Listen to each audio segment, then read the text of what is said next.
dadating sa inyo pagdating sa kabuhayan nyo, sa kaperahan, sa trabaho, may mga magagandang kontrata.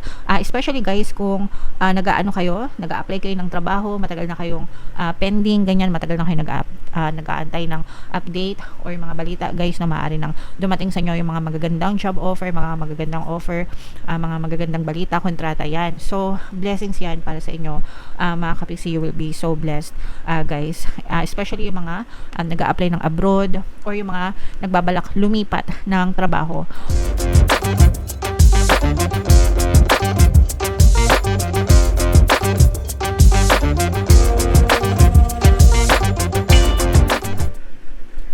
Hello guys, hello Gemini, welcome back to Pinoy Pixie Tarot. Ang pamagat ng episode natin for tonight is sa loob ng 60 days mga kapixie.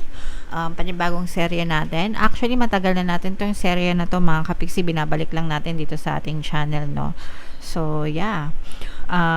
Simula ngayong July ay ibabalik na natin tong serye na to sa ating channel mga kapixie. So, unahin natin tong deck na to guys. Tingnan natin yung mga mensahe sa inyo or yung mga paparating sa inyo guys sa loob ng 60 days. So, meron tayong control message mga kapixie, domination, manipulation, power guys. So, for some of you, pwedeng ma-experience nyo na parang minamanipulate kayo, kinokontrol kayo guys. Pwedeng sa trabaho, pwedeng sa relationship.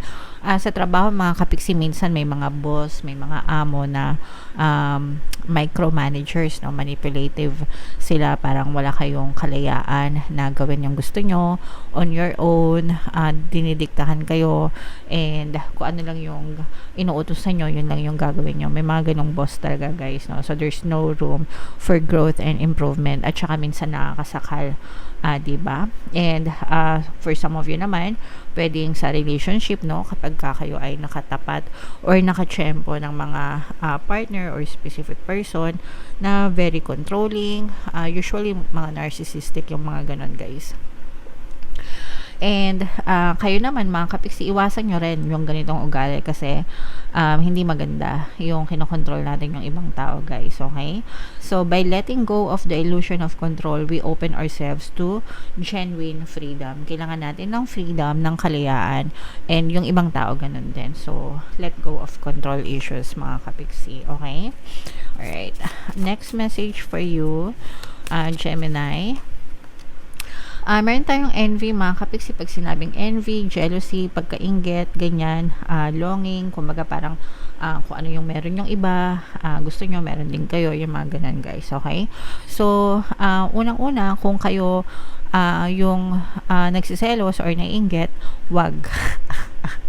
Okay, kasi dapat ginagawa nating inspirasyon kung ano yung meron yung ibang tao mga kapiksi. Wag natin silang kainggitan kasi kung ano yung meron sila guys, mga achievement nila, deserve nila yon guys, kasi effort nila yon, okay? And mindset nila yon. And kayo, kung gusto nyo umundad, umasenso, dapat magsikap din kayo and baguhin nyo rin yung mga mindset nyo, mga kapiksi. Kung kayo naman ay kinaiinggitan ng ibang tao, wala na kayong magagawa doon, di ba? Pero kailangan nyong be an inspiration to others. Huwag kayong manginggit, kumbaga, huwag kayong mag-show off kung meron kayo, di ba? Instead, magsilbi kayong inspiration to other people, mga kapiksi. Okay? Alright. And another message for you, Gemini. Meron tayong pride, mga kapiksi, arrogance, vanity, ego. Ito yung masyadong mataas, no? Iba yung proud, iba yung pride. Yung proud, yung masaya ka sa achievement mo, syempre, di ba?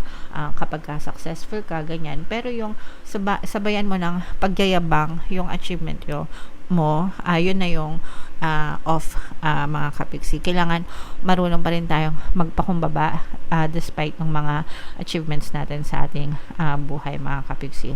True worth is measured by character, not accolades, okay? So kailangan, sabi ko nga, no, always remain humble and always be grateful sa mga blessings, kasi sa isang pitik lang yan guys, no, isang ganun lang maaaring mawala sa'yo yung mga meron kayo, di ba? Sabi nga dun sa kanta ni Lalaboy, syempre Lalaboy na naman, check nyo yung Human na kanta niya. Sabi niya doon, everything He gives, He one day take away. So, ibig sabihin, lahat ng binibigay sa inyo ni Lord, ni Universe, is pwedeng-pwede niyang kunin one day or someday, mga kapiksi. So, wag kayong mayabang, guys, okay? Always be humble, mga kapiksi.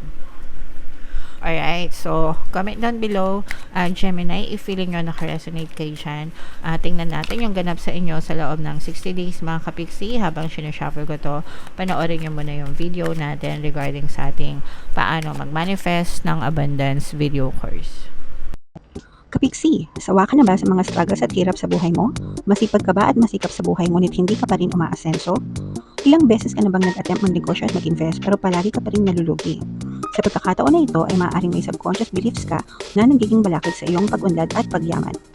Introducing, paano mag-manifest ng abundance video course. Dito ay matututunan mong ma-overcome ang mga balakid mo para tuluyan ka ng umunlad, umasenso, sumagana, maging matagumpay, successful at maswerte sa iyong kabuhayan, pera, trabaho, negosyo sa lapi at kaperahan ng bonggang-bongga. Dali, mag-send na ng email sa pinoypixitaro@gmail.com at simulan na ang iyong pagyaman ngayon. Alright, so sa lahat ng gusto mag-avail ng course, guys, naka-flash sa screen nyo. Una, meron tayong paano mag-manifest ng abundance video course. Meron din tayong paano mawala ang third party at magkaroon ng harmonious na relationship. And meron din tayong paano pabalikin si ex, revise breakup. Sa mga interested, guys, mag-send lang kayo ng email sa pinoypixitaro@gmail.com. So, Gemini, guys, kayo ay represent ng King of Swords sa ating spread. Latag natin yung spread nyo, mga kapiksi. And again, no, sa mga naghahanap, guys, sa mga pampaswerte na lucky charms, lucky bracelet, may mga items na makikita kayo sa description box, guys. Check nyo lang yung mga items doon. Pwede nyo rin i-check out kung gusto nyo, mga kapiksi. Wow, so ito napaka-promising nito, mga kapiksi, no? Meron ditong presence ng air sign. So, it then feminine energy ng air sign, mga kapiksi, Aquarius, Gemini, Libra. For some of you, you may be dealing with other people na may ganyang sign sa kanilang natal chart. Ito, guys, nakikita natin na nagkakaroon na ng movement dahil sa pagsisikap nyo ito, mga kapiksi, no? Parang nakawala na kayo sa mga kanagahan nyo sa buhay, nagigising-gising na kayo, mga kapiksi, nagkakaroon na kayo ng wake up call, no? Parang ano ba to, puro na lang ako reklamo, simula ngayon hindi na ako magrereklamo, simula ngayon positive na ako, simula ngayon magbabago na ako, no? Parang ganun, mga kapiksi, parang unti-unti na kayo nakakawala sa pagka-stuck nyo sa buhay, sa pagiging nega nyo, sa pagiging overthinking nyo, guys, okay? And kayo lang din yung makakatulong yan sa inyo, kayo lang yung makakatulong sa sarili nyo. Yung overthinking nyo, guys, isa yan sa malaking block nyo, isa yan sa mga nagkakos ng problem nyo, mga kapiksi, or isa yan sa mga dahilan kung bakit hindi kayo naka-move on sa buhay nyo, na-stuck kayo, no, dahil sa overthinking nyo. So, you have to help yourself, mga kapiksi, para talagang matigilan nyo na or maiwasan nyo yung pagiging nega. Yung iba sa inyo, guys, may inspire kayo sa ibang tao, no? Kagaya nga nung sinabi natin dito, guys, itong envy na to, parang meron kayong magkakaroon kayo ng mga get together, mga kapiksi, or magkakaroon kayo ng mga connection sa mga friends nyo na medyo umaasenso, umuunlad. So parang nagiging inspirado kayo sa kanila, mga kapiksi, to become better. Kaya parang nagiging wake up call sa inyo yan, guys, na simula ngayon hindi na ako magninega, simula ngayon magsisikap na ako, simula ngayon magfo-focus na ako sa mga gusto ko, yung mga ganon, guys, no? So maganda yan kasi na-inspire ulit kayo, mga kapiksi, okay? And ito, guys, no, these are very positive changes. Sabi ko nga sa inyo, guys, kailangan nyo ma-overcome itong mga overthinking nyo, and magsisimula yung mga positive changes sa buhay nyo, mga kapiksi, when it comes to your life in general, kabuhayan. At saka nakikita natin na sobrang sipag nyo kasi, mga kapiksi, pero walang resulta yung pagiging masipag nyo kung ubod kayo ng nega, okay? So hindi pwedeng ganun, guys. Kailangan kung masipag kayo, dapat sinasabayan nyo ng dasal at saka sinasabayan nyo ng positibong mental diet para makakita talaga kayo ng mga positive changes sa buhay nyo, guys, no? So this is a reminder for you, guys, na yung mga positive changes nandyan lang. You have to overcome yung overthinking, mga kapiksi, para talaga ma-experience nyo itong mga positive changes na to, okay? So i-mind nyo na itong mga positive changes na to, guys, itong mga success. Ito yung success victory, mga kapiksi, no? So, maaaring yung ma-experience yan. Yung iba, eto, guys, parang nararamdaman ko na magre-reset kayo, eh. Parang reset button, ganyan. Magre-reset kayo sa buhay nyo. magre-reset kayo sa buhay nyo, magsisimula ulit kayo, clean slate, ganyan, and it's never too late to start mga kapiksi, basta para sa ikabubuti ng inyong kabuhayan. Okay?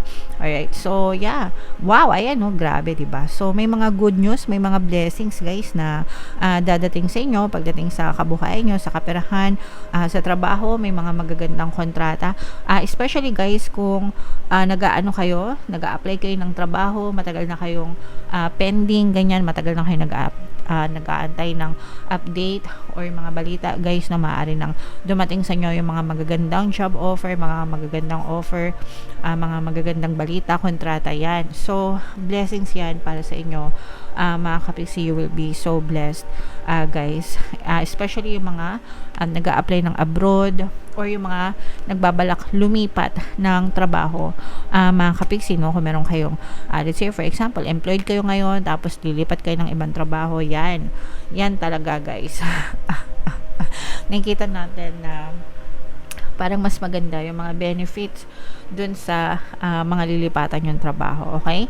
So ito guys, i-mind nyo na yung mga ano na yan, yung mga blessings na yan, mga bagong offer, mga bagong kontrata, malalaking benefits yan, at saka ito mga positive changes na to guys, no? Sabi ko nga sa inyo, kapag ka na-overcome nyo yung pagiging negative nyo guys, talagang papasok itong mga blessings na to.